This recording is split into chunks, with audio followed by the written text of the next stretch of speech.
बेटी पढ़ाओ के नाम पे, बेटी बचाओ के नाम पे बेटी हमें बचाना पड़ रहा है नारा ये दे रहे हैं। मामला ये है कि जब पुलिस एफआईआर दर्ज करती भी है प्रेशर में आकर, तो बहुत कमजोर एफआईआर दर्ज करती है। कोई कह रहा है पूछताछ के लिए लेकर गया और उसके बाद उसकी लाश मिली है सूरजकुंड में। एक दिल्ली की लड़की पर अत्याचार हुआ है, दिल्ली पुलिस चुप क्यों हो? और गृह मंत्रालय तो दोनों पुलिस का आका है, वो क्यों चुप हैं? उसके ब्रेस्ट कटे हुए हैं, ये माँ बाप का कहना है। बहुत इंटेलिजेंट लड़की थी, पूरा घर वो चलाती थी और आईएएस की तैयारी वो कर रही थी और कहती थी अपने छोटे बहन भाइयों को भी मैं अफसर बनाऊंगी मैं। नमस्कार, जैसा कि हम आपको दिखाते रहते हैं ग्राउंड रिपोर्ट, आज राबिया को लेकर लगातार हमारे पीछे प्रोटेस्ट हो रहा है। महिलाएं ये कह रही हैं कि अभी तक इंसाफ नहीं मिला है। कई ऐसी बातें हो रही है, इसमें मिस्ट्री भी निकल के आ रही है, कई चीज़ें जो सरकार से रखी जा रही, सरकार के सामने कहा जा रहा है कि हमें पूरी तरीके से इंसाफ नहीं मिला। यहाँ कुछ महिलाएं, उनसे पूरी जानकारी लेंगे कि क्यों प्रोटेस्ट हो रहा है और क्या क्या वजह है, क्या इनको लगता है कि इंसाफ मिला, और जैसा कि कहा जाता है बेटी पढ़ाओ बेटी बचाओ, क्या इस देश में बेटी सेफ है? मैं सबसे पहले आपका नाम जानना चाहूँगा। मैमूना मुल्ला, मैं एडवा नाम के संगठन से हूँ।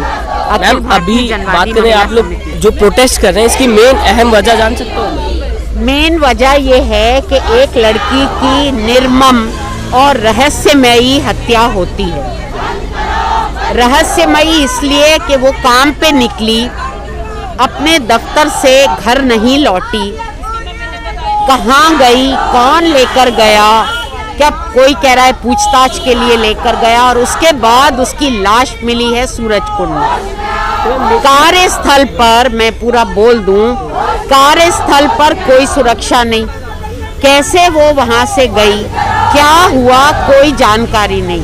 कहते हैं एक आदमी खुद वॉलंटियर करके सामने आया और सरेंडर किया है, लेकिन क्या पुलिस उसके बयान को 100% मानकर और बस दोषी करार देके अपना पल्ला झाड़ लेगी? एक बात हमारा कहना ये है कि जब इतनी रहस्यमयी मौत हुई है, पोस्टमार्टम की रिपोर्ट में ना तो टाइम ऑफ डेथ लिखा है। नॉर्मली आप भी जानते हैं पोस्टमार्टम होता है, डेथ का वक्त लिखा जाता है, उसको उसके प्राइवेट पार्ट्स में इंजरीज हैं थी, उसका कोई जिक्र नहीं है। बहुत सरसरी सी पोस्टमार्टम रिपोर्ट है। जब माँ ने और उनके और रिश्तेदारों ने उसको नहलाने के लिए, जो आखिरी उनका अंत्येष्टि के पहले जो रस्म होती है गुस्ल देने की, तब उनको पता चला कि उसके प्राइवेट पार्ट्स पे भी चोटें हैं, उसके ब्रेस्ट कटे हुए हैं, ये माँ बाप का कहना है। तो अगर ऐसा हुआ तो पोस्टमार्टम रिपोर्ट में ये सब बयान क्यों नहीं है? पोस्टमार्टम रिपोर्ट सेक्सुअल असॉल्ट के सवाल पर एकदम खामोश है। क्यों? किसको बचाया जा रहा है? हम ये कह रहे हैं जिसको भी बचाया जा रहा है। अच्छा, और उसके बाद हरियाणा सरकार चुप, सूरजकुंड में लाश मिली। दिल्ली सरकार चुप, दिल्ली की एम्प्लॉई थी वो, सरकारी एम्प्लॉई। दिल्ली पुलिस चुप, एक दिल्ली की लड़की पर अत्याचार हुआ है, दिल्ली पुलिस चुप क्यों हो? और गृह मंत्रालय तो दोनों पुलिस का आका है, वो क्यों चुप हैं? महिलाओं की सुरक्षा के सवाल पे हर कोई ऐसे ही करता है। और हमारे देश में बेटी पढ़ाओ के नाम पे, बेटी बचाओ के नाम पे बेटी हमें बचाना पड़ रहा है नारा ये दे रहे हैं, जुमले ये बोल रहे हैं। सरकार कहीं ना कहीं अच्छे से जांच करी। हमारा कहना है निष्पक्ष जांच हो, टाइम बाउंड जांच हो, किसी जुडिशियल अथॉरिटी के तहत ये जांच हो, और हर मुलव्विस जो भी इसमें लिप्त हैं उन सबको गिरफ्तार किया जाए और केस को आगे बढ़ाया जाए ताकि शक की गुंजाइश ना रहे। मैं यहाँ पे कुछ लड़कियां हैं, उनसे बात करूँगा। मैं आपसे जानना चाहूँगा, अभी ये जो केस चल रहा है राबिया का, क्या सोच रहे हैं इस केस को लेके आप लोग? आप भी महिला हैं, ऐसा हो रहा है देश में।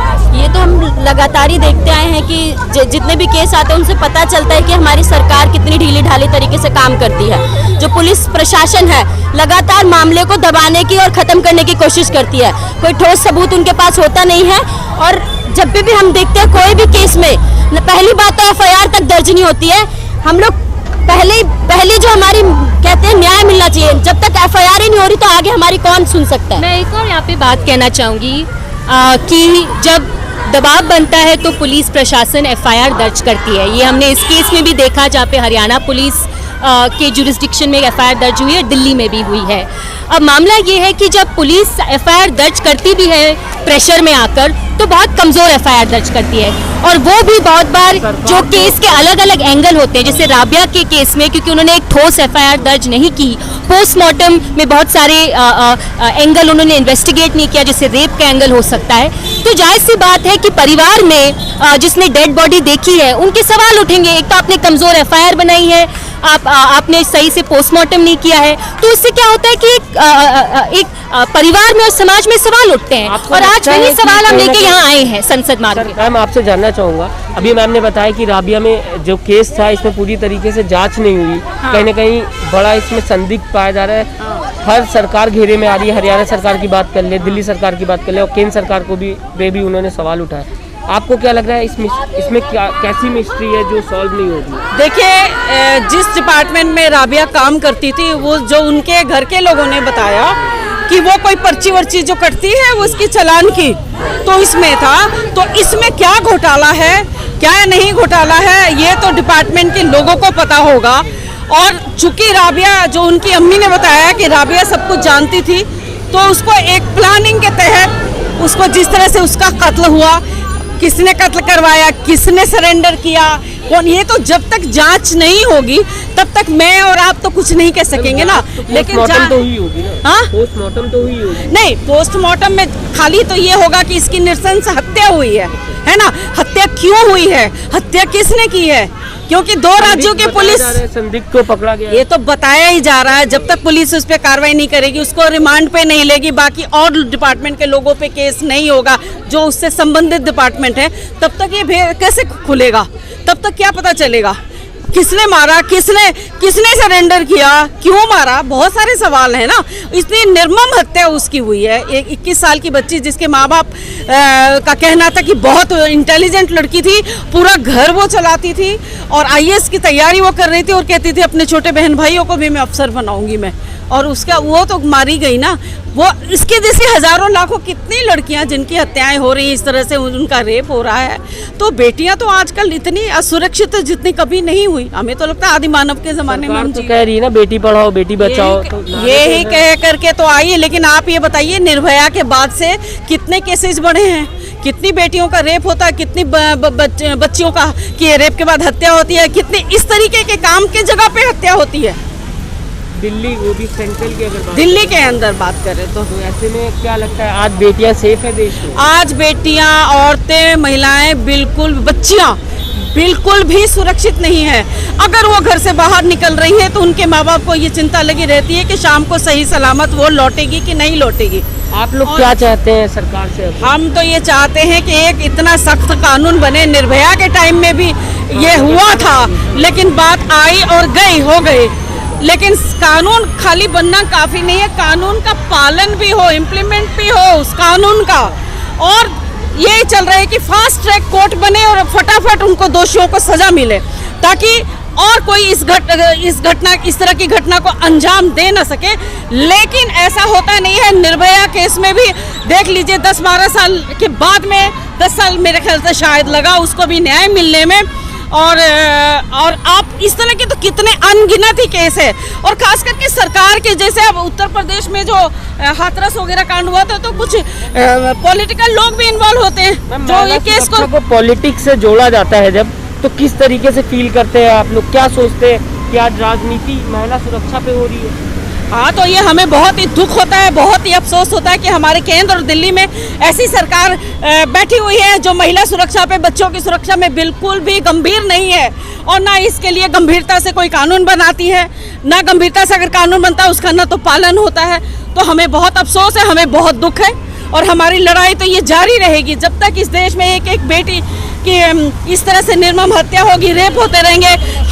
हमारे जैसे लोग, महिला समिति के लोग, वुमेन ऑर्गेनाइजेशन के लोग सड़कों में, तब तक हम लोग रहेंगे। आपको लगता है कि महिला एक दिन, जिस तरीके से आप बात कर रहे हो कि महिला सुरक्षा जब तक नहीं मिलेगी तब तक हम प्रोटेस्ट करते रहेंगे। हाँ, तो तो आपको करेंगे। लगता है कितना टाइम लगेगा इस हमें क्या पता, हमारी तरफ से तो कल सरकार के हिसाब से, देश के हिसाब से आपको क्या लगता है कि कभी ये सपना आपका पूरा हो पाएगा? सपना तो देखो, उम्मीद तो रखना चाहिए, सपना तो जरूर पूरा होगा। ऐसे थोड़ी ना, कब तक बेटियां, आखिर कितने युगों तक बेटियां इस तरह से कुर्बान होती रहेंगी, उनकी इस तरह से निर्मम हत्या होती रहेगी, उनके साथ रेप होता रहेगा। अब हम लोग तो संघर्ष ही कर रहे हैं, हम तो लड़ाई लड़ेंगे जब तक कि बेटियों को न्याय नहीं मिल जाता, तब तक हम लड़ेंगे।